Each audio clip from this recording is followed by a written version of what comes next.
I think the inequalities that we have in our society, inequality is not only in income and opportunity and health, in so many dimensions, have provided a fertile field for demagogues, a demagogue like Trump. I predicted that something like that might happen. In my book, I wrote The Price of Inequality a decade ago. I don't think at the time I envisaged anybody quite as bad as Trump, but clearly it has provided the field on which some kind of demagogue had a large chance of rising. How would another victory by Donald Trump on the back of promises to cut taxes and regulations and dramatically hike tariffs on Chinese imports further change US society and its economy? Well, all those changes are going to exacerbate the inequality. When you say tax cuts, it's tax cuts for the billionaires and actually tax increases for many ordinary Americans. The tariffs, 50% on the clothes, the appliances, all those things we import from China will increase their cost of living and contribute to inequality. Other policies that he has restrictions on immigration will mean that we will have a scarcity of labor that will again contribute to inflation. Almost certainly the Federal Reserve will respond to that by increasing interest rates. That will dampen the economy. Unemployment will almost surely grow. But to me, the threats to our society are more from his anti-democratic stance than from the damage to the economy, which will be large. Another question on the economy. What of Trump's plan to dismantle Joe Biden's Inflation Reduction Act, largely focused on the green transition? He's talked about it, but Biden was very, I think, thoughtful in the design of the IRA. The benefits of the IRA have gone to disproportionately to the red states.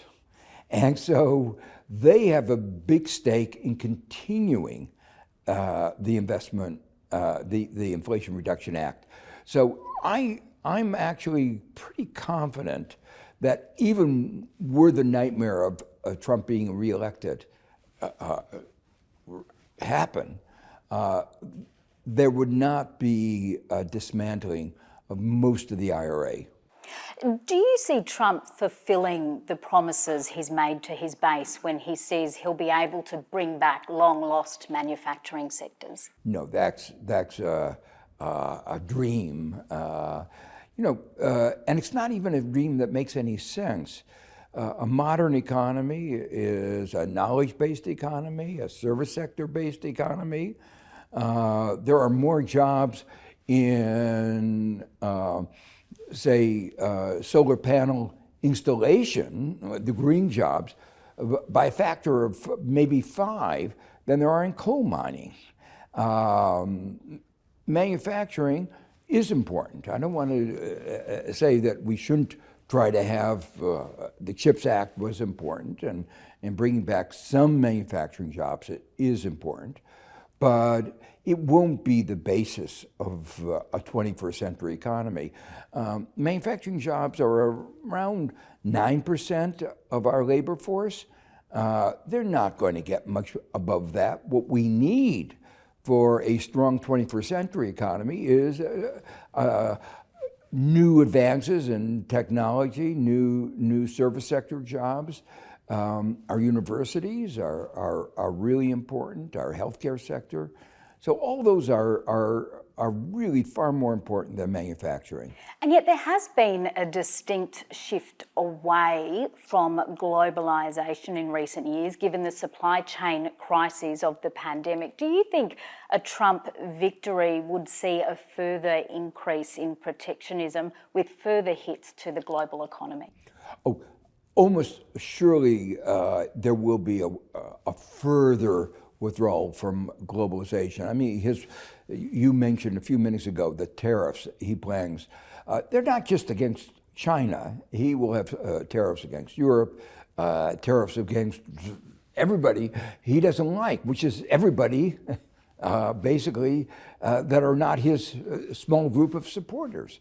So, yes, there will be, and it's going to be actually worse than he envisaged, because almost surely there will be retaliation. It's not, if we impose, if the United States imposes tariffs, other countries won't stand idly by. So I am afraid that it will weaken globalization, and that coming on top of the problems the WTO has already been facing.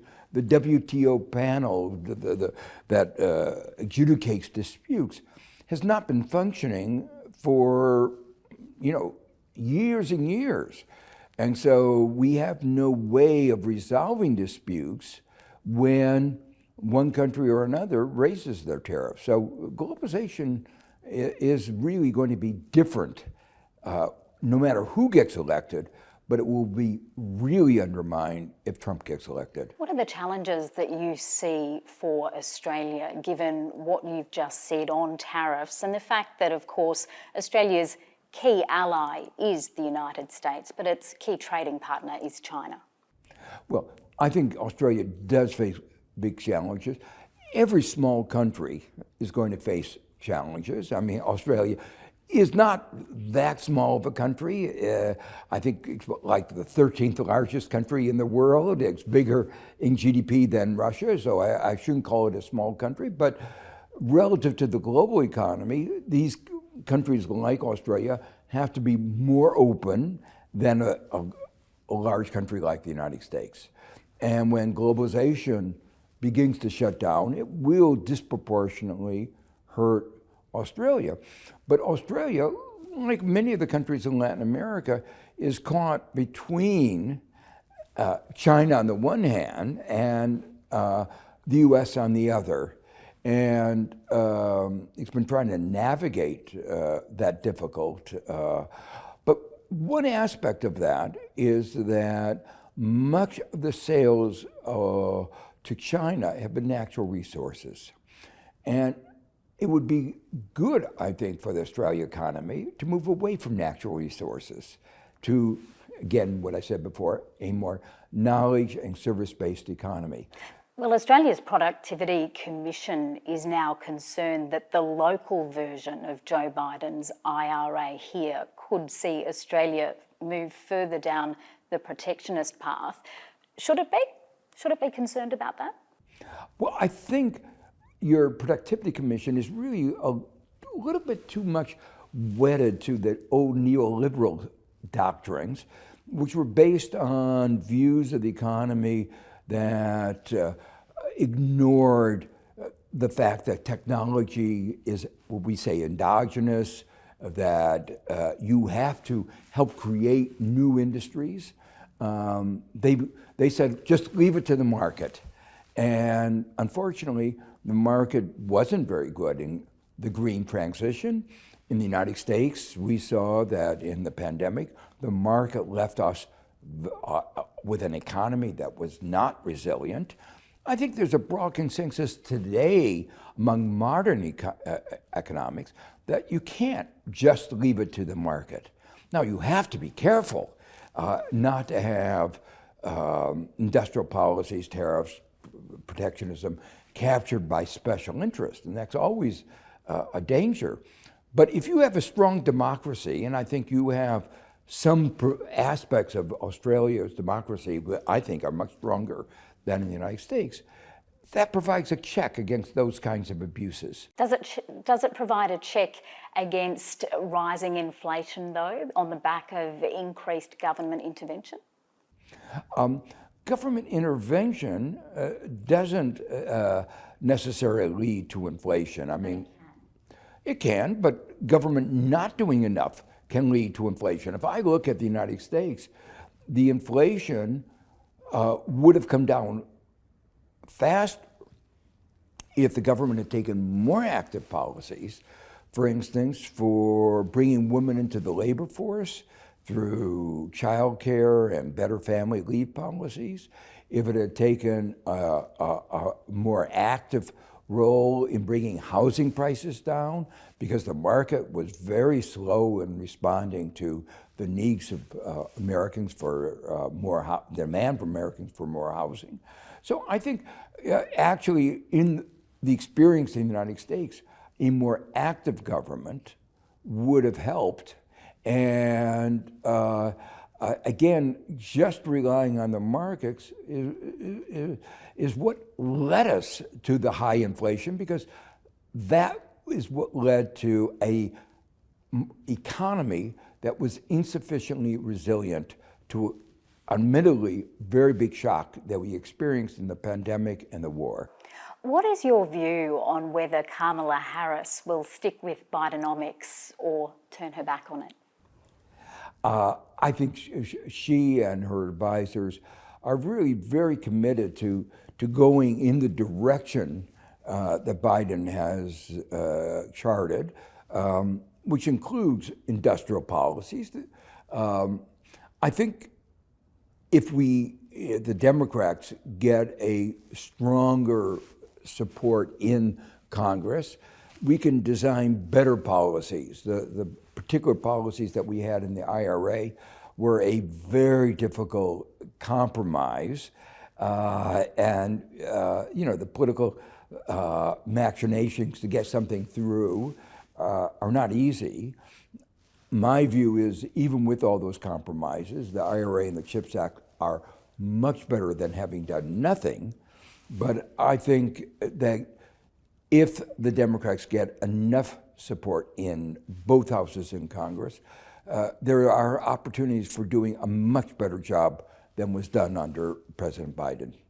To finish, if US democracy at this moment is under threat, then regardless of who wins in November, how can it be saved? Well, I think it's under threat if Trump gets elected. I mean, he's been almost explicit saying this may be the last election you will have to worry about. What do you think that means? I think he said, I'm going to be dictator on day one. I think, we don't want to talk about what we project on what his mind is. We had an experience in 2020 where even though Joe Biden got 7 million more votes, and the courts have said overwhelmingly, all of them, these were legitimate, he said he won the election. So, I think Trump is in the same camp as Maduro in Venezuela. No matter what the outcome is, he'll declare himself the victor. And even though the Constitution says you only can serve 2 terms, we know what happened in China. They changed the rules. Very difficult to change the Constitution in the United States. But does he obey rules? I think our experience is that he does not.